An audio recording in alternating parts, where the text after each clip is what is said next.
Ryan Gokers along with Tampa Motormouth Joel Verlin. And if we had bumper music, we would definitely have the theme in the background. Don't Let the Bastards Grind You Down by the Toasters. Yeah, the holidays bring out the dumbest of people. If you've been out in public in the last week, I'm sure you have experienced this.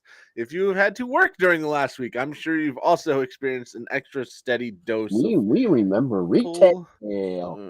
Yeah, it's not as bad as retail, but yeah, full steam ahead, moron people on the last week. But last weekend of the fantasy football season for most everybody. Obviously, the dynasty players get some in the offseason. ESPN has 2-week playoffs, so some in week 18, of course. But yeah. If you're in a week 18 league, I feel sorry for you. Yeah, ESPN, I don't know why they do that 2-week playoff where it's like, oh, week 15 and 16, you play the same opponent in one matchup, and then 17, 18. It's just get on board with everybody else. Week 18 is the new week 17 league because that was just so stupid because I remember one time, and I won't go through the whole story because I know you probably have it memorized, but that was the 1 year where, I benched Peyton Manning and started Tavarius freaking Jackson because it was a week 17 league, which is now the week 18 league, which makes no sense at all because you're like all the players out there, you're just dealing with an insane amount of load management. But we did have games this week, and we do have full slate of games on Sunday. Playoff ramifications. I didn't turn that into a 5-minute speech. I'm getting better. We're finally learning. Anyways, we'll start with the Thursday night game that was surprisingly high scoring in the first half, and then exactly what we expect in the second half. The Browns clinch a playoff spot with a 37-20 win over the New York Jets. Both defenses get a touchdown. David Njoku is absolutely insane. Joe Flacco might be the best player in football right now, which is crazy. Saw someone on one of the networks try and make a case that he should be the MVP if they get the number one overall seed. And honestly, it's hard to say he shouldn't be considered if he brings them back to the 1 seed. Considering you just had the dude on the couch watching football and getting the phone call, and it must be such a nice life when you have an NFL team sending checks to you, and Joe Flacco's just like, yeah, I don't even check to see how much it is. Yeah, he doesn't care. But yeah, Flacco was insane. Jerome Ford had a big game, 2 receiving touchdowns.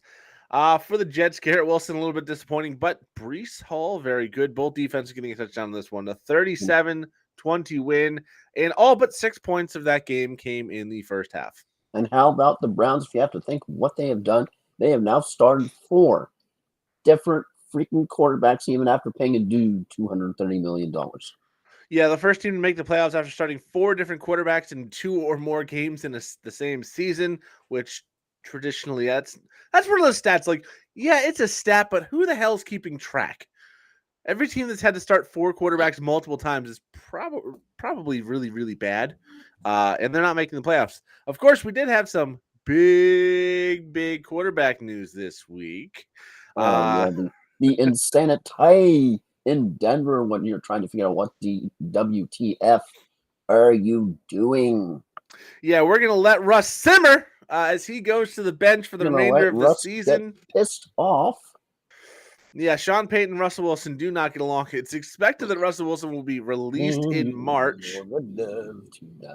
I wouldn't be surprised if the Broncos find a way to trade him on the cheap to a team like Washington or a team like Atlanta that, hey, Russell Wilson might not be the best quarterback in football, but he's a heck of a lot better than this week's starter that should have been Jacoby Brissett. Now it's going to be Sam Howell for Washington, or Desmond Ridder, Taylor Heineke in Atlanta. Washington, and there's probably 2 or 3 more teams you can think this of. Week. Oh, yes, they are. And to be fair, Russell Wilson has not been the problem with that team. It sounds like him and Sean Payton just don't get along. That Russell Wilson's known for at least a couple of months that the team was planning on moving on after the season ended. It's just been a bad situation for him in Denver overall, and it will be coming to an end. He's going to sit the last 2 weeks, so his salary does not fully vest into 2024, and they'll take a massive dead cap hit in 2024 to get rid of him. But the Broncos, I think they're a little bit further away from the playoffs than their record might indicate as a team. And before we get to the picks, I just wanted to say it's last week of fantasy for most of us, whether you're in the dreaded third place game like both of us are in 2 weeks. Yeah, after getting knocked down in the semis, or if you're in the championship or you're just zoning out and not giving a crap about fantasy anymore because you didn't even sniff the playoffs, just look at it this way. Third place game, not the final goal, but hey, enjoy the games. Check Sunday night, see if you won. Great. It's on 2024, as Bill Belichick would say. If you lost, great. It's also, as Bill Belichick would say, it's on to 2024. Yeah. Picks Ahoy, as the great Daffy Duck once said, yoinks and away. Yeah, this is the first year I haven't been completely burnt out by fantasy. I'm glad the season's coming to an end because it does take up a lot of time when you do when you do that. Just a little bit. Yeah, when you have that much that is not a small board behind me. I think it's 3 by 1.5 or so. It's a big board. So I look at it this way: 3 out of 4 teams ended up getting into the fantasy playoffs. I call that a successful year. Yeah, I only missed with 2 or 3, 4, something like that. I don't know. It's weird. But anyways, yeah, fantasy football coming to an end. Do have one championship game in the ESPN league that's not a big priority league, so I'll do it. But and I know you have everyone who's all excited about playoff fantasy football. I just can't. I'm sorry. I tried it one year and I'm just like, no. I'm looking forward to dynasty offseason stuff. I've got one league where I'm 5-9 right here, 6 first-round picks, and have picked 2, 3, 4, 5, 7, and 8 in a 10-team league, plus pick 11. And I think it's going to be 15, 14, and 16 or something like that.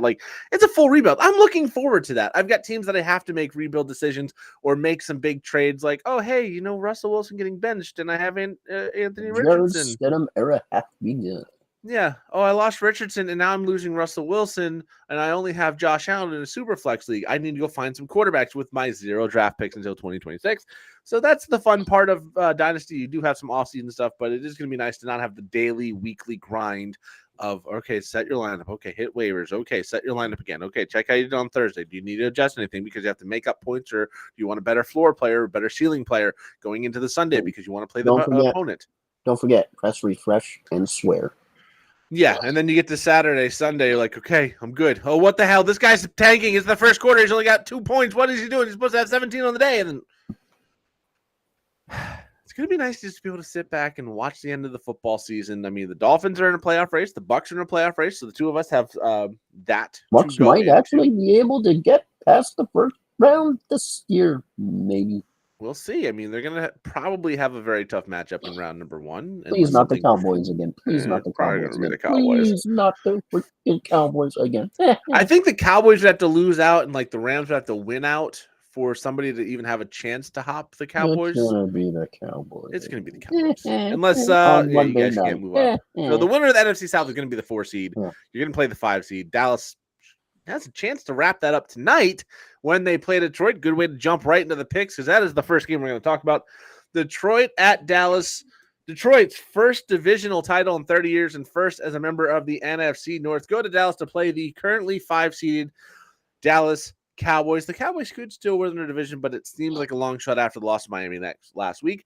For Detroit, you're going to play pretty much everybody that you've been playing all year. Gibbs, Montgomery, Amon-Ra St. Brown, and Sam Laporta definitely in your lineup. Understand tight ends and wide receivers can be inconsistent, and David Montgomery is going to lose that role into next year. But he's still got time this year. It's almost like a flex these days, though. Yeah. And then Jared Goff. This could be an interesting play there. Not a slam dunk. Got to go with him, but he's at least in consideration for the Dallas Cowboys. Dak Prescott, a very disappointing week last week and a couple in a row now, but Detroit's defense has been really bad, so he's probably in your lineup. You're definitely playing CeeDee Lamb. You should be playing Jake Ferguson by this point in tight end. He's been very, very good. And Tony Pollard, one of the biggest disappointments of the season. Oh, boy. Going to have some tough sledding. You're going to make some decisions about what you're doing with him. I don't think you want to play him, but you might be backed into that corner. Dallas is 10-5. Detroit just clinching that division, now at 11-4. Joel, who do you got? Yeah, Cowboys have had a bit of a slump last 2 games, losing to the Bills and your Fish. Lions have stopped the WLWL with the Vikings, so that's at least a step in the positive direction. And Cowboys are the more consistent team, and big thing, they are at home. Lions might be a little bit fat and happy after winning their division. This looks like a potential possible letdown game. for them and a nice bounce back game for the Cowboys after losing a squeaker to the Dolphins. If this were at Ford Field, I would pick Lions, but Cowboys are pretty good at Jerem World. So I think Cowboys right the ship and cover something like 31-21. Yeah, it's one of the higher over-under games we've seen in several weeks.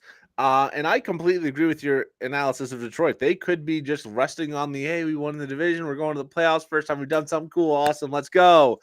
And go into Dallas, where Dallas plays very well at home, much better at home than they do on the road. And Dallas is going to come ready to play because they can still win the division. If they win out, Philly loses out. Philly's playing Arizona this week, so that's not likely. But, and then the Giants in week 18. Likely. I mean, the Eagles have a very easy stretch to end the season. Detroit, very good team. But after all of the trials and tribulation and now everybody patting them on the back all week, I can completely see him coming into this game and just falling behind big early and then struggling to catch up. I think they'll make a game of it, but I do think Dallas wins in what should hopefully be a very entertaining shootout. Dallas definitely has the better D. Yeah, Dallas has a much better D than Detroit, especially of late. Next up, the biggest game in the AFC all season long. Going to Baltimore. It's Miami and Baltimore. The ramifications from this game are massive. Baltimore, with a win, finally clinches the NFC North over those Cleveland Browns who clinched on Thursday night, a playoff spot, and put Miami at risk of losing the division should Buffalo not lose to New England. Miami, with a win, does clinch the AFC East for the first time in a very long time. First top 2 seed guarantee since 1992. First 12-win season since 1990. Oh, by the way, they would also have the inside track of the number 1 overall seed, and they just have to win at Buffalo or have Baltimore lose in week number 18 to clinch the number 1 overall seed. For the Dolphins, you're going to play Mostert, you're going to play Achane, you're going to play Tyreek Hill. No Jalen Waddle this week, so maybe don't get too cute, but we've seen a little bit more of the tight end involved, so maybe Durham Smythe is a complete dart throw shot in the dark. I need something because I lost TJ Hawkinson's style of play. And Tua, last time they played Baltimore, they fell behind, and then he had a massive second half and had 6 touchdowns. I've seen people drop him. I've seen people bench him. I gotta believe you don't have that many better options on your waivers or on your bench than Tua, especially in a game that has a very good chance of being a very high-scoring game. Both teams have good defenses, but both teams can explode. We saw the Ravens-Rams game a few weeks ago, 37-31 in overtime. I can see something like that happening again with this game. For Baltimore, you're going to play Lamar Jackson and Isaiah Likely. We're still waiting on some updates on Zay Flowers. Haven't seen anything for sure yet. Wasn't he in a walking boot? He had a calf issue, so I don't know exactly what it looks like. He's trending towards not playing, but I haven't seen anything official yet. Odell Beckham would then be the number 1 receiver. I don't know how much you want to trust him. The Dolphins defense has been giving up 15 points a game since Jalen Ramsey came into this lineup. So this could be, again, it could be a 31-37 type of game like it was with the Rams and the Ravens. It could also be kind of like what Miami and Dallas had last week, where it was a lot of field goals, a lot of field position, and then the key touchdown and key moments and the key play at the key play times to make that game happen. Big game for both teams. I don't think you want to trust the defenses in your fantasy lineups as well, but the ramifications, again, Baltimore can clinch the number 1 seed with a win. Miami can clinch the division and just have to beat Buffalo or have Buffalo stub the toe. No, they have to beat Buffalo in week 18 to get the 1 seed. But big game. Who you got? Interessante fact, Dolphins at Ravens is a 4th time. Number 1 scoring offense has faced the number 1 scoring defense in the final 2 weeks of the regular season since the 1970 merger. Team with the highest scoring offense has won 3 of 4 of the meetings. Now, that being said, you tend to look at Baltimore only being favored by a field goal. Says a lot for that explosive Dolphins defense. And while the Fish definitely got the can't beat a winning team narrative to shut up at least for 1 week, I tend to think the Dolphins are overmatched here as the Ravens defense is a true juggernaut. I know we've seen them be beat a time or two by punt return touchdown at all, but no, that was the one where they saved the game that they almost won. That. Yeah, but if they didn't get that, that might have gone a different way entirely. And I tend to think Miami gets humbled here, maybe a little bit less than the 49ers, but I still think it's a loss. The Dolphins won a squeaker last week. I think they lose a little bit of a squeaker here, 34-28. I'm taking Miami. I do think coming off of the San Francisco game in San Francisco on Monday night, Baltimore is going to have a short week and possibly a letdown because remember that was the Super Bowl preview. Super Bowl preview. You got to hey, it's a Super Bowl preview. Everybody's expecting every these two time teams. You hear a Super Bowl preview, take a drink. Yeah, everybody's expecting these two teams to be playing for it all in February. You come out, you lay the wood against a good San Francisco team, and then you're flying back, short week. You're dealing with some injuries to Zay Flowers. You're already down in the running back area. You've had injuries on the offensive line more recently than anything else. And I just kind of think that the Baltimore's going to come out a little bit flatter, allow Miami to get ahead and just kind of hold on to a lead. I think Miami understands the urgency of winning this game to clinch the division because Buffalo in the past has had Miami's number overall. And you don't want to go into week 18 with the discussion being, are you going to be the 1 seed, the 2 seed, or possibly the 6 seed? So you think offense trumps defense here? I do. Like I said, I think Baltimore just comes out a little bit flat to start this game. Miami might jump on them and get like a 14-3, 17-3 type of lead. And then the defense is going to be able to work its magic, shut down that run game because they're going to have to be a little bit more one-dimensional in Baltimore's terms. And then with the wide receiver, Zay Flowers being out, are you going to count on Rashad Bateman, Odell Beckham to really dominate this game with Howard and Ramsey and Javon Holland and some of these guys on the back end of the defense? I just don't think it's. And the other thing you're probably putting the check mark to the Dolphins as opposed to Baltimore is just how physically exhausting that game is when you were having players literally trying to sort of just take a breath or two on the field by the end of that game. Yeah, I just think Miami's going to come in with a little more confidence after the win over Dallas, and they're going to be focused. And both teams have really good head coaches, so I don't think distraction is going to be the thing, but I think Miami's going to come out and just be a little more. None of their players are dating a famous singer, so. Unfortunately. Next up, we go to Buffalo, New England at the Buffalo Bills. New England did beat Buffalo their first matchup in Foxborough on a late Hunter Henry touchdown, but the Bills have been a little more resurgent, but the Bills tend to play to their opponent's level, which means upset is definitely on the table here once again. For the Patriots, it's going to be Zeke Elliott and probably Hunter Henry and nothing else. For the Bills, Josh Allen's going to be in your lineup. Stephon Diggs, I don't think you can bench him, but the numbers would imply you should. You take a dart throw with the wheel of Gabe this week? No, this is going to be a Gabe Davis down week, I think. He's not going to put two in a row together. New England's got a pretty good defense still. James Cook would be interesting, but I don't think it's going to be a big fantasy game outside of maybe Josh Allen and Zeke Elliott.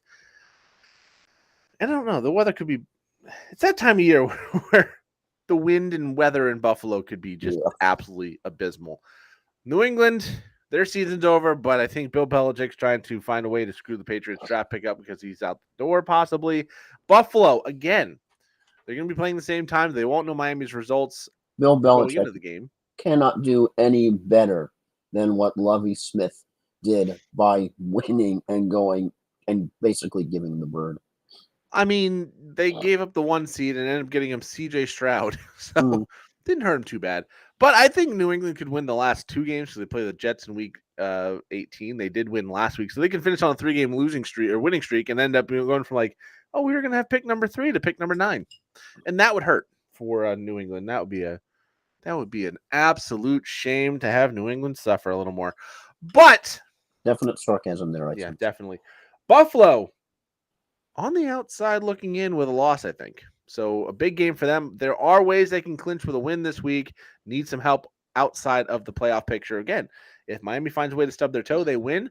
It's a battle for the AFC East. Also, your probably Sunday night football game next week between them and the Dolphins in Miami. So big game for Buffalo. Not as big a game for New England, but again, Buffalo's been playing down to their opponents. Remember, they struggled against the Chargers, who gave up 63 to the Raiders just a week and a half ago. Joel, who do you got? Yeah, Zappe has definitely been playing very well, but I think the Bills are still on a mission. It's hard to see. Even the Pats, I know you've said they upset them last time around, but Bills still have a date with destiny. Whether that destiny's winning or losing, we'll see, because we know about the Bills' past and their far distant past. Definitely not filled with the football honors there in the Super Bowls. But yeah, I still think Bills tend to stop them 27-17. Bill Belichick has dominated the Buffalo Bills. He knows how to stop this team, and I think New England wins. I just think that they're figuring something out now on how to just screw other other teams over. Uh, The ultimate spoiler. yeah, I think New England's in that mindset. I think Bill Belichick wants to win games at this point, and if he's out the door, He's just sort of ruin that draft he's pick. sort of doing the scorched earth tactic. And if he could be the Grinch that steals the playoffs away from Buffalo by putting him in a must-win and in situation next week, just to hopefully make the playoffs, and at that point, not a guarantee because you have teams that are behind them, like the Colts that would have the tiebreaker. The Bengals, if they win this week, would have the tiebreaker. You know, some of these teams, if they get a win, they will jump Buffalo, and then it's like, well, you might not get in with a win next week. So I think they want to play the Grinch, and frankly, the Bills offense has looked highly dysfunctional most of the year. Stephon Diggs is just not involved. You can't trust Gabe Davis. Dalton Kincaid's hit a wall. James Cook had one spectacular game and then had multiple fumbles last week. It worries me going up against a good New England team that Buffalo's just not going to show up how they need to. I'm going to take New England in an upset. There's going to be a lot of different picks this week. Not because I'm way behind in the picks, but just because at this point I think I'm pretty much screwed either way. I think there's just week 17 chaos coming, especially fantasy football finals and all that fun stuff that's going to be thrown into absolute chaos. Next up, Atlanta at Chicago. The Falcons need a win and some help to stay alive in the NFC South Arthur race. Smith, boo, boo, Arthur Smith, boo, boo. But with a win would stay in the wild card race as well. Chicago. You've heard about the snowball in hell. That's the Chicago Bears playoff host, but it is still technically there. If they can find a way to win their last two games and everything in front of them falls apart correctly, the Bears can still sneak in. Atlanta, you're going to play Bijan Robinson, and that really, Kyle Pitts maybe, but even Drake London's been very disappointing. It's just tough to trust anybody outside of Bijan Robinson. For the Bears, it's DJ Moore, Justin Fields. Remember the days of Cordell Patterson? Pepperidge Farm remembers. Yeah, he was great for about half a year last year, and then Arthur Smith ruined him too. But anyways, for Chicago, the running back situation is still murky. Khalil Herbert had a big game last week, but no Deonta Foreman. It looks like he might be back, so could be a little more chaotic. But if he misses, Herbert did have a big week. Atlanta's got a better run defense, though, than what Chicago faced last week in Arizona. Big game for both teams on the bottom end of the NFC standings, but still both in the playoff hunt. Atlanta, I think they need to win the division to make the playoffs, which means it is a must-win for them. Who do you got? I think Justin Fields is the better quarterback here. Even if you take both Falcon QBs, you take Taylor Heineke, and you take Desmond Ritter, and you fuse them into one, Justin Fields is still the better quarterback. Bears help Arthur Blank get a step closer to Canning Smith, and may Bijan's game script not suck if for those of you who are using him, that's easy for me to say, in a championship, dear Coach Smith, don't do stupid crap. Run Bijan Adam. I still think the Bears win 24-17.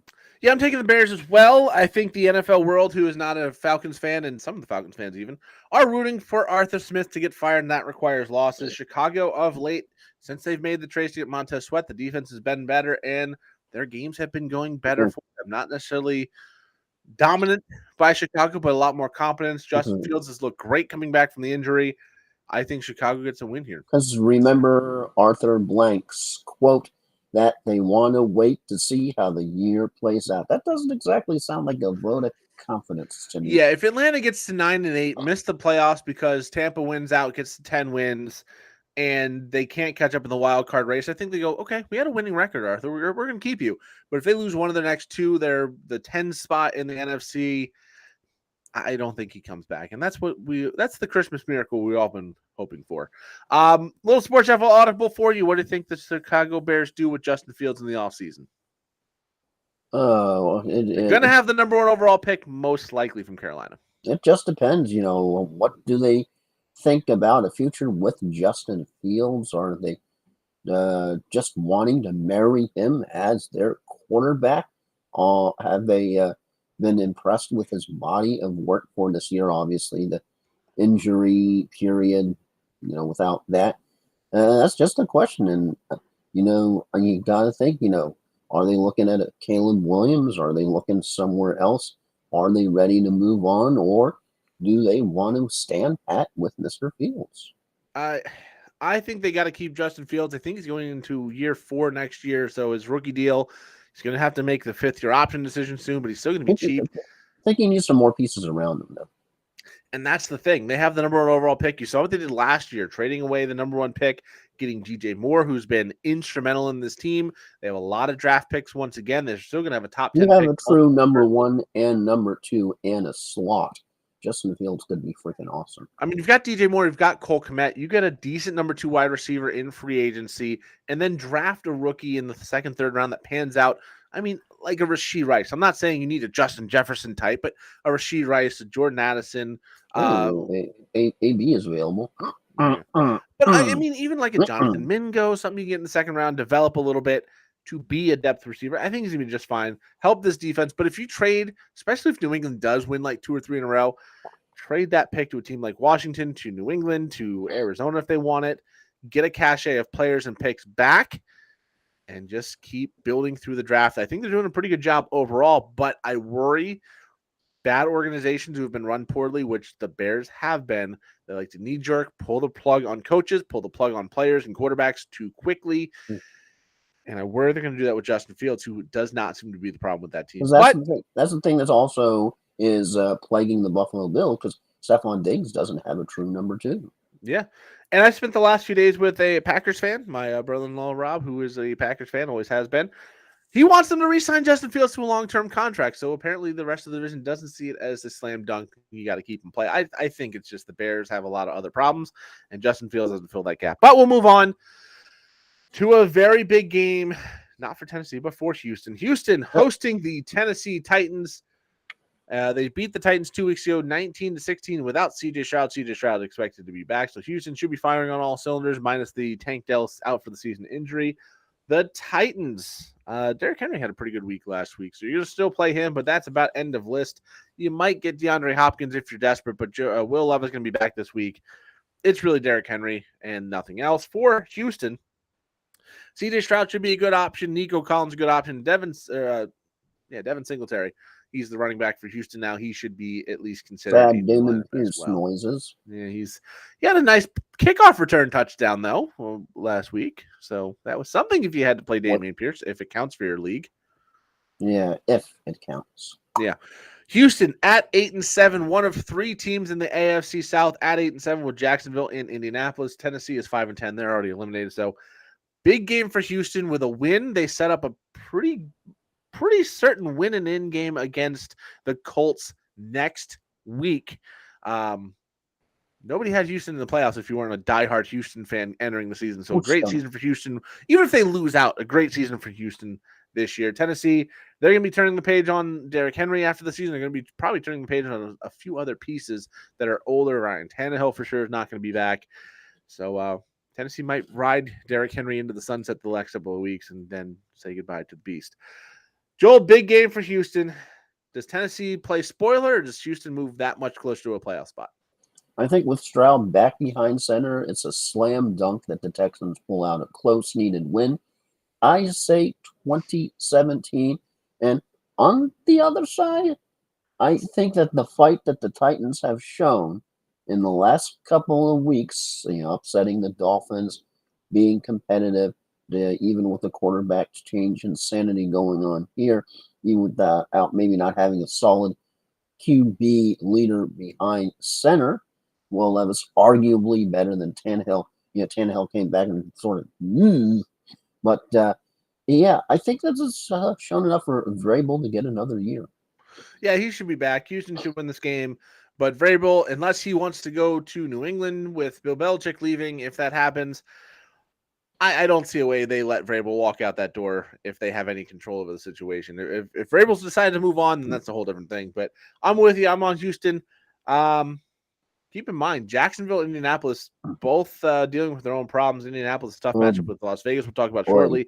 And Jacksonville, no Trevor Lawrence this week. So Carolina, it's not a gimme that they're going to win. They could move into first place and have Houston, Indianapolis both win this week. Jacksonville loses. It could be Winner gets the division, which would only knock the Dolphins Bills out of that Sunday night slot. Still, it's still better than the Urban years.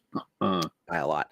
So I'm going to take Houston as well. We move on to the Indianapolis Colts game as they host the Las Vegas Raiders. Las Vegas has been exceptional on defense since Antonio Pierce took over.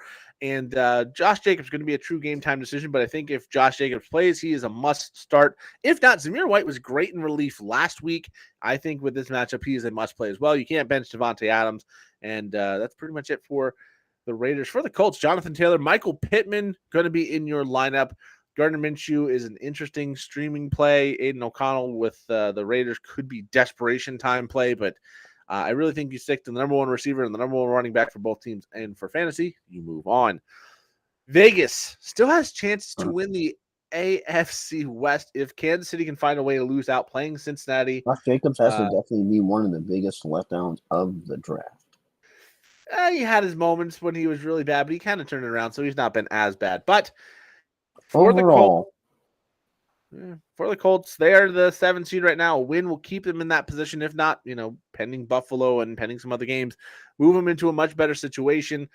Again, they have a shot if they win, Houston wins, and Jacksonville loses to be playing as a division championship game next week against Houston. Vegas, though, like I said, Kansas City finds a way to lose out. They can still win the AFC West. They still have aspirations at the wild card. So big game for both teams. Joel, who do you got? Colts have a sus offense of late, but at least they have an offense. AOC feels like a placeholder. And yeah, because, you have a game where when he only throws in the first quarter, they still somehow win. That's all because of the D. So I think the Colts. I'm making up the team names here. The Colts. Hang on. Restart. Abort. Retry. Ignore. Restart. Beep. Okay. Restarting. The Colts win a close one, 27-24. It's hard to believe that the Raiders, even after that crazy win, it's just a weird team. They can absolutely dominate the Chargers. I got the team name right. Yay. Ooh. And then absolutely stun the Chiefs. I said it wrong on purpose. But, yeah, that is just you don't know what to make of the Raiders, when they go up against a good team. And I know arguably could you call the Colts a good team, just, kind of up and down. I mean, granted, they don't have Richardson. They're dealing with Minshew. But, yeah, I think the Colts are the better offense. And now they're also at home here. So that's why I'm going with them. And, yeah, that also being said, I think Pierce has done enough to win the job for next year. But, come on, this is the Raiders. We all know that they will do a dumb and go in a completely different direction next year. I'm picking the Colts. Joel, I have a question for you, and I want to know if you have an answer. Since Antonio Pierce took over in week number 8, the Raiders have had played 8 games. How many of those games do you think the Raiders' defensive special teams unit scored double-digit points in fantasy? 4 or 5? 7. Wow. And their one miss was the first game against Kansas City where they had a 14-0 lead. I'm taking the Raiders in this one. I do believe they are actually just the better team. I think whether or not Josh Jacobs plays, not super relevant because Zamir White can get it done. You have to remember the wind and rain in Arrowhead was affecting the passing game. Aiden O'Connell has shown flashes of competence and brilliance, but that was a bad weather game. I mean, we saw Pat Mahomes have one of his worst career games in that same weather. So I think you kind of throw out that 62 yards and nothing in the second, third, or fourth quarter out. Indianapolis, I just think the Raiders are figuring out something special. And I think the team, because most of the guys in that team will be back next year. Your core guys, your big name guys will be back next year. I think they like Antonio Pierce, and they want to make sure he comes back, and they're going to do everything they can to get the win.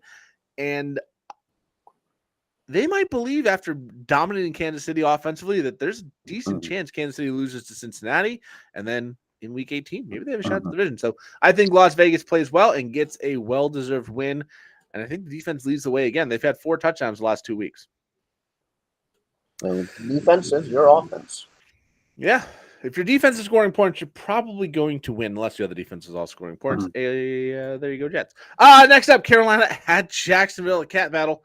Oh, boy. Ooh, I don't know. I mean, it's Travis Etienne, Chuba Hubbard, and probably end of list here for fantasy options. Adam Thielen's a dart throw. Calvin Ridley with CJ Beathard's going to be a dart throw. I don't think you want to play Young or Beathard. Evan Ingram should be in your lineup as a tight end just because he's good, and the tight end position is going to be a bailout option for Beathard.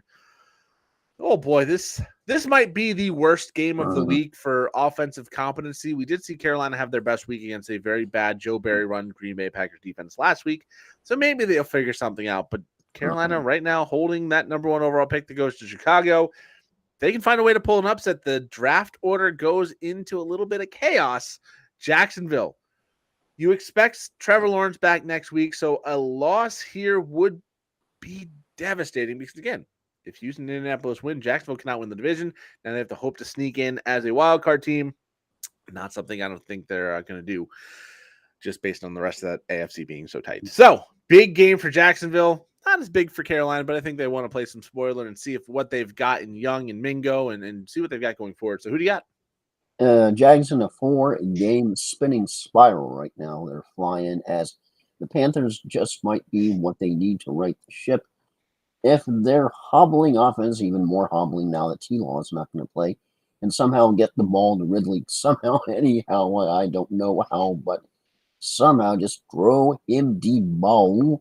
As bad as the state as the Jags are in, it's inconceivable seeing them lose to the Panthers here. I think somehow, some way, don't ask me how, I have no idea. The crystal ball said, but I think they tend to survive 24-21 in a very, very ugly game. Maybe Travis Etienne can finally get something going. If this was more confidence pick, it would be at the very bottom or next to bottom. Remember, Young had his best week of the season so far last week. And I also give the Panthers about a 20% chance of upsetting the Jags, but I just can't go all in and pick the Panthers. I'm picking the Jaguars. I'm taking the Panthers. I think CJ Beathard is a big downgrade from Trevor Lawrence. I think they had hopes that Lawrence would play. I think it's going to deflate this team a little bit. They have lost 4 in a row. They haven't looked particularly good in any of those losses overall. And Carolina, after last week, has to feel as confident as they have all season long. Worth noting that Chuba Hubbard may or may not have an injury or illness to affect his game status. But if he's out, I think Miles Sanders will be fine in relief. I just have this weird hunch that the Jacksonville is going to come out and not be able to get the ball to Ridley. They're already down Zay Jones, they're already down Christian Kirk. I can see that happening also. And if Carolina can focus on stopping Travis Etienne, then I think the Jags offense is going to struggle to get going. And the Carolina Panthers win a game that's something like 13-10, 13-6 kind of thing. And they get a win, a ugly, gross win that's going to be unwatchable for most people. But so you think struggling will be trending for the Jaguars? Yeah, I think Duval is going to be very sad. And again, there's a chance that they could be knocked out of the playoff contention if everything goes correctly against them in the AFC with a loss. So big game there. And we move on to one that has playoff implications for the road team. The Los Angeles Rams go to the Big Apple to play the New York Country, just outside of the Big Apple. It's not there. Hopefully a less ugly game here. For the Rams, you're going to play Puka, you're going to play Kyron Williams, you're going to play Cooper Kupp, and Matthew Stafford as well. For the Giants, Darren Waller's a dart throw at tight end. Saquon Barkley. The Tommy DeVito era is over. Yeah, Tommy DeVito sitting on the bench. Tyrod's back. And no Tommy Cutlets this week. Sad noises. Yeah, we'll see if Tyrod, I think, is an upgrade over Tommy DeVito. Tommy DeVito got hot and they couldn't bench him, but now they're like, all right, you're kind of the guy we thought you were. Tyrod's going to be a good upgrade, and with the mobile ability, could make this game a little more concerning. Yeah, Tyrod's running ability could make this a little more concerning for the Rams, but the Rams have been one of the hottest teams in football the last month or so. Rams 8-7 with a win, and I think it's a Minnesota-Green Bay tie. They can clinch a playoff spot. So win pretty much does it. Do they get it? Yeah, Rams are ready to make their case to return to prominence, and they strengthen their argument with a stomping of the Giants, something on the order of 28-14.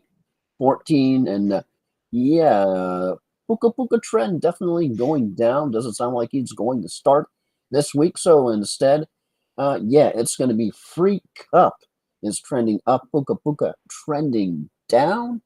So will anyone from the Giants step up and surprise us? Doubtful. I'm definitely picking the Rams.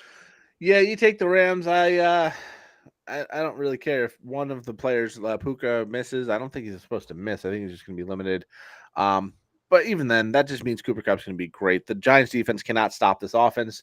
Kyren Williams has been on a 2,000-yard plus pace since he came back from injury in week number 12. So he has been absolutely out of his mind. That's a 5-week sample, so not a small sample. And I think that's good enough on its own to get the win over the Giants. Next up, we go to Philadelphia. Yeah, Philly. Yeah, they won last week over the Giants, but it was not convincing.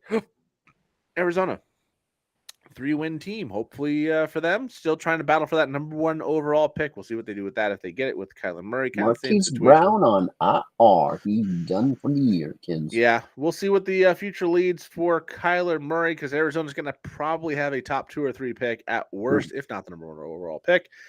For the Cardinals, you're going to play Trey McBride. You're going to play James Conner. And outside of that, you are throwing darts at Greg Dortch or Michael Wilson or whoever else is playing right now for the Cardinals at wide receiver. It's still kind of up in the air. For the Eagles, DeAndre Swift is a great play this week. The Cardinals have the worst run defense in the league. And if he can just not fall down at the 1 and give Jalen Hurts all the rushing touchdowns, he's in for a very big game. I expect big things out of A.J. Brown, Devonta Smith, Dallas Goedert, and Jalen Hurts as well. Pretty much if you have a Philadelphia Eagle who is a starter, you're going to put him in your lineup. If you have anybody outside of Connor and Trey McBride for the Cardinals, it's probably not your best bet. You could play Kyler Murray, but it is a little bit stanky. The Eagles will know what their situation is to win the NFC East before their game, as Dallas plays tonight and the Eagles play tomorrow. Dallas loses, Philly wins, the division is over. A tie. If Dallas is even in the win column going into Sunday, I believe it's not finished until the Week 18 games are completed. So Philadelphia still has aspirations at the 1 seed. They do need some help from San Francisco losing, so a big game for them. Arizona on the way to the offseason. Who do you got? Philly snapped their slump versus the Giants last week, and this game gives them a chance to fine-tune everything before Philly returns the Giants to their home turf in a probably meaningless game for both teams, but we shall see if that holds up or not. As we might see Hurts resting up next week. If it's a meaningless game, Philly's probably lucky to have the number 2 seed. If they can't move up at all, might as well let Hurts rest that knee and get a week off. I think the Eagles stomp the Cards 30-20. Yeah, I think the Eagles take this one pretty easy. Didn't take a lot of analysis to say that Philly good, Arizona bad, but Philly, they have to show up. Now, we did see Dallas lose to Arizona early in the season. We know Arizona can, pop up, snake bite a team. I don't think it happens this week. I think Philly gets the win, and we are in agreement here as we move on. Quickly breaking in with a couple pieces of news. The Patriots put Juju Smith-Schuster on the IR. His season is officially over. And Isaiah Pacheco has cleared concussion protocol, so he will be expected to play when they play the Bengals on Sunday night. So we're going to Raymond James. So next up, Stadium. Yes. Is that? Do you know offhand if that is one of the? I think that's an early game because it's a very heavy window. A Bucs game, yeah, early game. I think it's 10 in the early window and 3 in the afternoon. So yeah, Tampa Bay with a win and an Atlanta loss will clinch the NFC South and have a winning record behind Baker Mayfield at quarterback. He will surpass the win total they had last year with Tom Brady. So Tampa Bay, I think you might have found a guy in Baker Mayfield you keep around for a little bit longer. Got to find a way to re-sign Mike Evans in the offseason as well. But with a loss, and an Atlanta win, it could be a 3-way tie going into Week 18. So wide range of outcomes in the NFC South still available. For the Saints, you're going to play Alvin Kamara. You're going to play Chris Olave. Derek Carr is a streamable option this week. Tampa Bay's defense has been better, but they're still if you're going to beat them, you're going to beat them through the air. They're still dinged up. You're going to beat them through the air if you beat them. For Tampa, it's going to be Rachaad White. It's going to be Mike Evans. You do not bench Mike Evans. Baker Mayfield, also a streamable option. And then you have Cade Otton and Chris Godwin. Godwin's having a little bit of a resurgence, but still questionable as a fantasy starter. Tampa, can clinch with a win and a little bit of help out of Atlanta, do they get it done? As Bucks have caught fire in December, that's key. Having some close calls, but emerging victorious. December started off, of course, with an ugly victory against the Panthers, lucky win against the Falcons, and then stunning the Packers at Lambeau Field, and then humiliating the Jags in time for Christmas. Saints have wins against the Panthers and Giants, but losses against the Lions and Rams. Plus, the Saints' wide receiver room is very banged up, and Bucks are the more consistent team, at least on offense. And Mayfield is definitely the better QB, even though I know Derek Carr has been progressively getting better of late. I think the Bucks get her done and chalk up a victory at Ray J Stadium and a division. Hopefully, fingers crossed. Call it 27-24 because the Saints always play them tough. The chaos theory in the NFC South says Atlanta and New Orleans are going to win this week. I've already picked against Atlanta, so I'm going to pick against New Orleans here as well. I think Tampa Bay does clinch the division this week. I think they've been playing pretty well. Baker Mayfield, in the last 3 or 4 weeks, has been playing MVP caliber football. He has been one of the best quarterbacks in the league. Mike Evans should be in consideration for Offensive Player of the Year.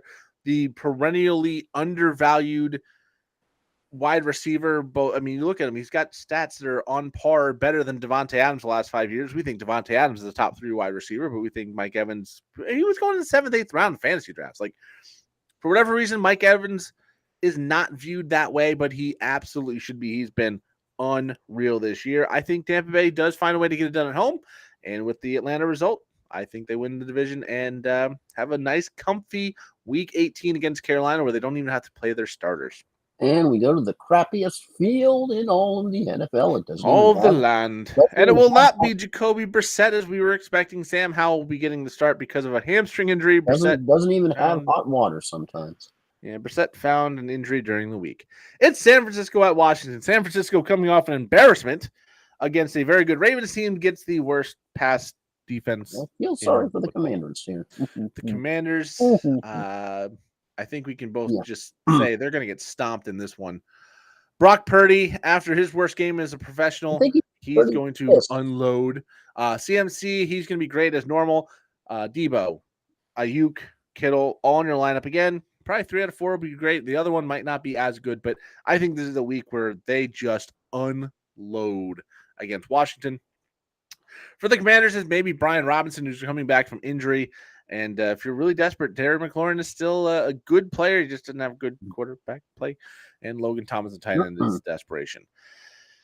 Well, I already said I'm taking San Francisco to stomp Washington. Do you see anything different? Yeah, I think the Niners need a good get-right game. And, this after that decimation, this fits the bill. Howell back for Commanders, not close. Niners looking to take someone's hide. Have fun, Commanders 42-21. And, Commanders going to be missing their top 2 cornerbacks. Yeah, I knew last week in the 16-team league, if I could survive with Ayuk and Purdy as my starting quarterback and one of my wide receivers, I was winning the league based on this matchup. Joel, I am sorry for what your team's going to experience in our third place game because Brock Purdy, Ayuk, and this offense is going to just absolutely explode. I want to say they're going to get 50. Yeah, we'll see how badly I get my posterior handed to me. And honestly, I don't think I don't see a scenario where San Francisco doesn't put up 38 or more points in this game. They're fuming. Yeah, and now they have to win out to get the number 1 overall seed comfortably. They won't know what happened with Philadelphia because the game's going on at the same time. So I wonder how many Commanders team players were like, Coach, I don't feel good this week, Coach. Yeah, the old native flu. All right, next up, Pittsburgh at Seattle. Rudolph back at quarterback. Mason, Rudolph, Mason. Careful what you wish for. Apparently, Kenny Pickett's actually healthy, and they're still starting Rudolph, so that says something about Kenny Pickett long-term, possibly. I don't know. The Steelers' offense looked as good as it looked last week, but it was also on the back of 2 big broken plays. And we are in the late games, kids. Yeah, everything we've talked about so far is either tonight or the early window tomorrow. Pittsburgh, George Pickens coming off a big game.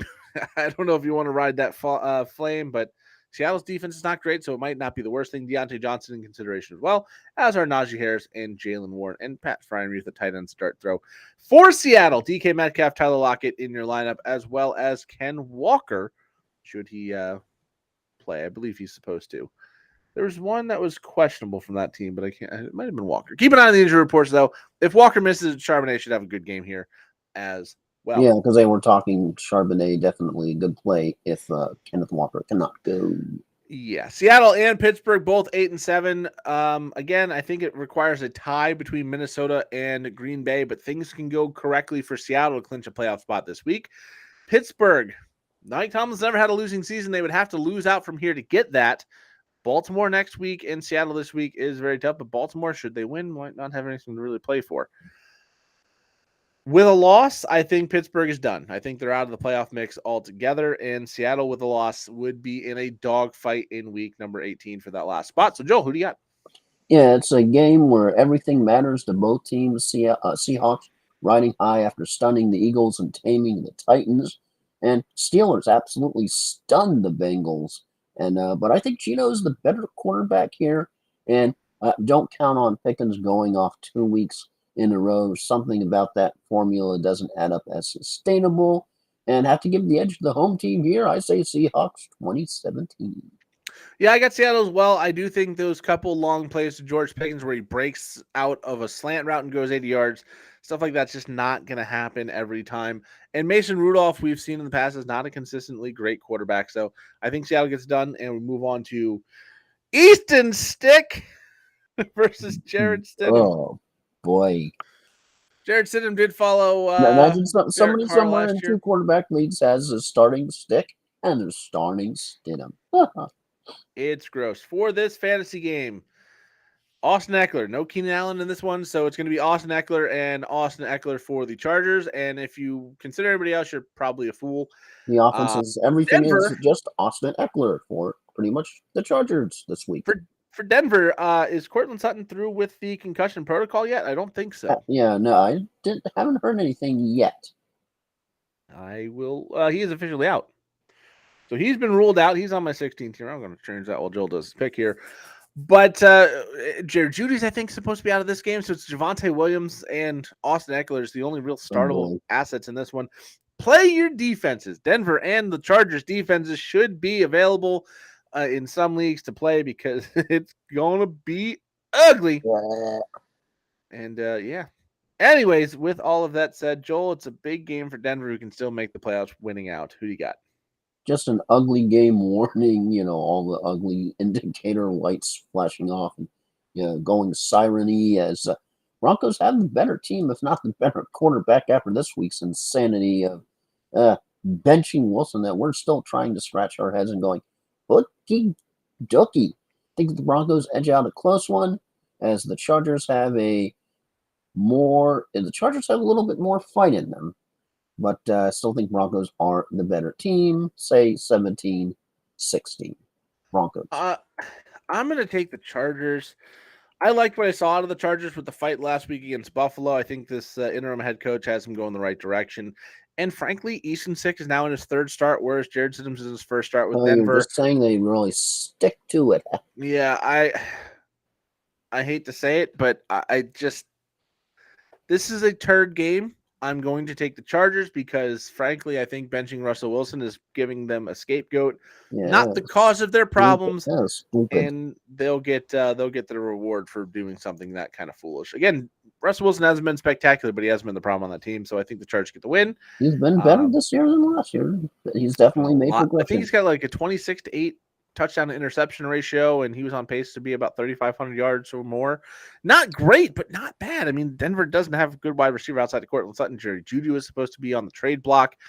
You don't have a tight end, and he loves throwing to the tight end when they have a good one, and it's just like it's a bad team. It's a bad offensive team, and you're blaming the quarterback for a bad offensive team with a bad offensive line and no good running up. I'm taking the Chargers. Next up, we go to the epicenter of all the Taylor Swift energy in the entire world, centered right here.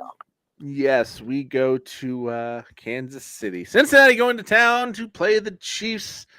Cincinnati, 8-7, must win to keep their playoff hopes alive. Kansas City still just needs to win to clinch the AFC West.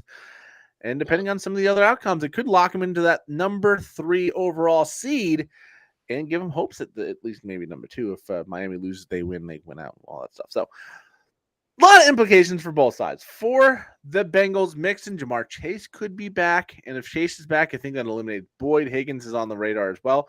And Jake Browning could be a desperation play. For the Chiefs, it's Travis Kelce, it's Isaiah Pacheco, and Pat Mahomes, maybe? I mean, he's been bad of late. So, and Rashid Rice is the only other person you should be considering. I don't know what to make of Kansas City anymore. The offense is not good. The defense has been solid, but they've shown cracks. They've been getting injured a lot lately. Cincinnati, I think, has a lot of desperation. If they get Jamar Chase, I think this offense will look much better than it did last week. So, Joel, who do you got?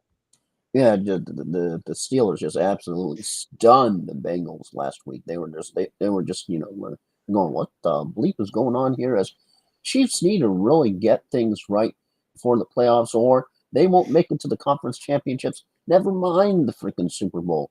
No Burrow, possibly no Chase, depends. Chiefs have the edge if they can focus on, what's that?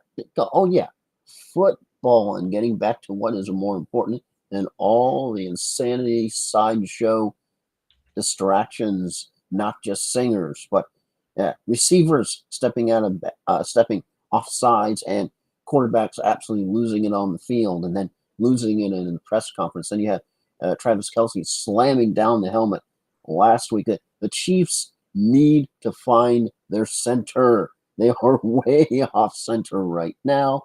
And I think they tend to do, because it's going to be a tough fight than you tend to think. A little bit closer because the Bengals are tough.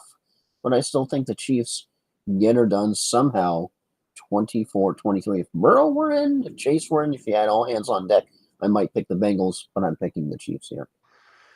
Yeah, if it was Burrow, I don't think there's even a consideration to take Kansas City with how they've been playing. But without him, it's at least a discussion that needs to be had. I'm taking Cincinnati because I haven't seen anything out of the Kansas City offense in the last few weeks that makes any sense. Travis Kelce has been dropping balls. He looks injured, as Joel Spears. But I do think they get Jamar Chase back. I think Jake Browning's going to be much better this week. I think that Bengals defense got a little bit embarrassed. I do know they're not great against the tight end, so maybe this is the breakout week that you needed from Travis Kelce. If you made it to the championship game, maybe that saves you. But I just think Kansas City's offense and defense are starting to fall apart. The distractions are getting into the locker room. And I just can't see a world where Kansas City dominates this game. I can see a world where Cincinnati comes out and has a very nice game. So I'm going to take the Bengals in an upset and waiting on Joel to come back, but we'll start the intro for the Sunday night football game. That's Green Bay and Minnesota. Green Bay and Minnesota, both 7-8. So here it comes. Joel, I did take Kansas City, but I did the whole breakdown, so I'm going to move on. Green Bay and Minnesota now.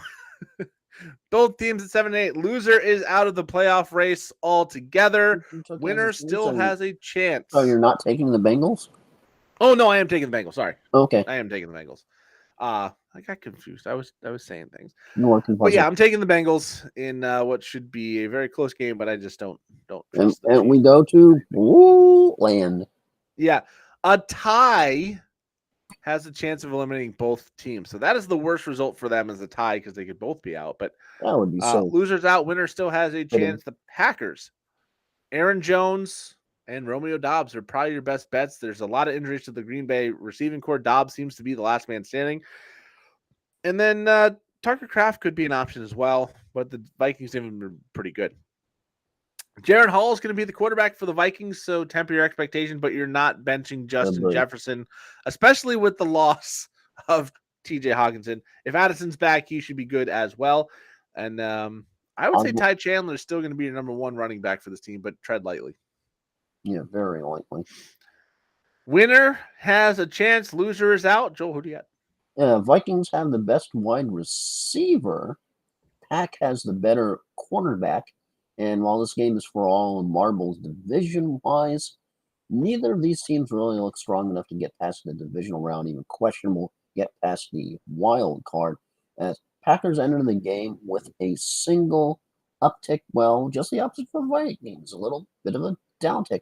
Vikings ride a 2-game losing streak into Week 17, while the Packers halted the skid just barely. Thanks, Barry. As Packers have Justin Jefferson, but cannot get their QB sitch straightened out. As Hall of all cornerbacks is starting this week. Love is definitely the better cornerback, backed up with the resurging Aaron Jones. Finally. Of course, it doesn't matter anymore for me, but yeah, as Ty Chandler does not seem dangerous on the ground, I think we tend to have another squeaker here. 24-21 Packers as the Vikings lose and get ready for the offseason mode. I don't think the Packers can win this game if they do not score more than 30 points. You're taking the Packers. I'm going to take Minnesota because this defense, even though it's Jaren Hall, defense can't stop anybody. I think Justin Jefferson has a big game. I think Jordan Addison, if he plays, is going to have a big game. I do think Jaren Hall is going to have a decent passing performance, not necessarily lights out, lead them to victory, but I could even see, the tight end Josh Oliver getting involved, who's the backup and maybe scoring some points. I just don't trust this Joe Barry defense. And I think it's a higher scoring game, which that means it favors Minnesota because Green Bay's defense can't stop anybody. Green Bay's going to need to score 30 more to win this game. I don't think they quite get to that point, so I'm going to take Minnesota. So you think the Vikings have a very good chance of winning the game, right? Yeah, I think Joe Barry's got 2 games left, and if he does badly enough, maybe it drops to just this one. Anyways, a lot of disagreement this week. Some of it being Monday night game because of college semi-playoffs. Yeah, the finale for Monday Night Football is actually the game tonight. Dallas and Detroit. That's hosted by the. Because there's no Monday night game next week either. Yeah, no Monday night game in week number 18. They will have a playoff game, I think, on Monday night, but I don't know how that went last year, so I don't really know offhand because that was a dumb idea, and they might do it again. But anyways, let's go to final thoughts. Joel. 1A and 1B final thoughts. 1A for me. I haven't had any AB news recently, but here we go. Yeah, AB claims the Chiefs, who don't have a good wide receiver, should beg him to join the team. No, just leave that headline out there. Yeah.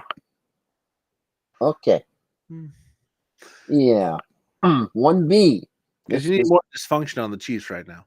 Yeah. Can you just imagine that locker room with AB in there? I just imagine AB hitting on Taylor Swift, talking to Travis Kelce. He's going to steal his And then you have a Travis Kelce AB fight in the locker room, and that's all that you have talked about for the entire week. Yeah. And then the WWE signs a match between both of them. All right, 1B. 1B? Oh, yeah, in case you think that was good. This gets better. And how about this headline? The Baltimore Ravens have announced that Ray Rice will be honored on Sunday before the game against the Miami Dolphins as, quote, the legend of the game. Hashtag PR disaster. So I assume they're going to get an elevator on the field somehow, and he's going to drag a body out first. There's a lot of things about this Dolphins-Ravens game that are weird. Like every pundit, every prognosticator is picking the Ravens, which is never a good sign. And then they're going to honor someone who is not a legend of the game. I would say they're not even a legend of the Ravens themselves. I don't think that's a good thing. So there's a lot of weird things going on around this Baltimore-Miami game. I really think did you hear before the 49ers game, Pro Football Talk, Mike Florio trash talking the Ravens, and then Lamar Jackson, even though he got Florio's name wrong on purpose, then trash talk Mike Florio. So yeah, that must be like a lifetime achievement if you get an NFL quarterback mad enough to personally address you. My final thought is just going to be a quick mention that the Detroit Pistons suck. 28 consecutive losses and counting. And frankly, it is one of the most embarrassing losing streaks, and this is coming from a San Jose Sharks fan who is one of the worst teams in hockey right now. Detroit Pistons making everybody with a bad sports team that's not the Pistons feel just a little bit better. Yeah, there was a satirical article that said that the Detroit Pistons are going to be regulated to the WNBA. God, the WNBA should not still exist. That's a whole different thing. Nobody goes to the game. How is it still? The Pistons would not win the WNBA. No, they would. I saw a video online that challenged would the winners of the WNBA, which I think was the Las Vegas Aces this year, would the WNBA champions beat the national champions boys high school basketball team? And I was like, oh, that's ridiculous. The women are pro and they've got years in height. And then I saw like some of the schools they were considering, and they're like, oh yeah, all these guys are top 30 recruits in the next year's draft, and this, that, and the other. And they're 6'9", they're like they have height, they have weight, they have jumps, they can dunk. It's like, oh no, I think the boys team would just destroy them. Oh, that's and that was just seeing a little bit of highlights from both. Did you see? I'm assuming you saw the Richard Menden all story this week. Yeah. He wants to apparently have an all white team versus an all black team. Oh, that's not this week. That's that. Oh, okay. That would be interesting. And we haven't talked about it, and we don't condone. Like I don't think it's healthy for any racial reasons and society reasons. But it's like an experiment to see how it would go. I'm kind of curious because, like, I don't want to go too deeply into it, but yeah, because that's down a rabbit hole you really don't want to go down. There hasn't been a white starting cornerback in the NFL since Jason Sehorn in 2022, so there'd be a definite disadvantage for Team White. I think you look at like fullback, tight end, pretty heavily on the white side. The lines will be kind of even. I think linebackers skew a little bit one. Like, it'd be interesting. And you might think, well, running back, well, you got McCaffrey. But yeah, it would be interesting because there's a lot of speed on the skill positions that would go on the black team and not so much on the white team. And then we don't have cornerback. So, but yeah,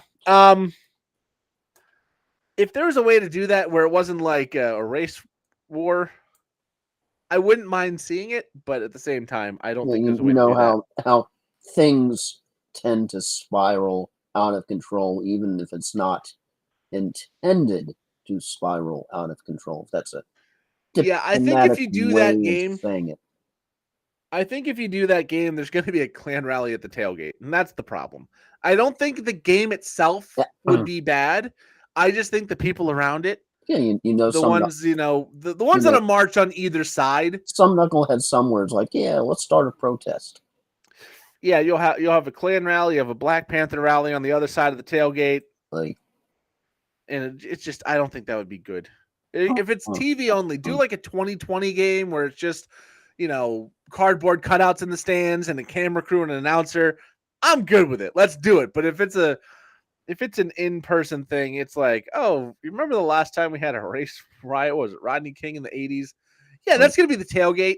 And yeah, let's not do that. I mean, it's an interesting thought concept, and I've seen a lot of people be like, well, here's the lineup we would have. I mean, it's like, it's really good. And then this, that line would be pretty good too. That would be borrowing one of the quotes that my dad, R.I.P., used to say, let's not say we did. Yeah, let's do the thought experiment. Let's get rosters and debate about it. Let's not actually do it and let society do what society does best and clap. No, I know that was definitely just one of the story that's like everywhere.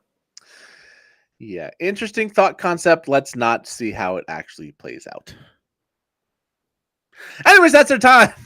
As we end up on weird notes every time at the end. I am flying Ryan Gilchrist along with. This time the weird note was me, as opposed to it's usually Ryan. Can't usually me talking about super dark stuff. But we're not doing that right now. Yeah, so week 17 enjoyed the last week for most people, your fantasy football playoffs and playoff implications. Football's going away. Enjoy it while you've got it. And I'm prepared to get slaughtered in at least one of the third place games. Yeah, well, we got 2 of them, so we'll see how that goes.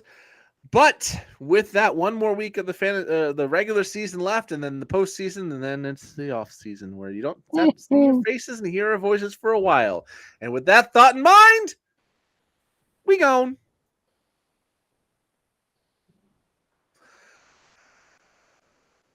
Eventually, it'll say it's done.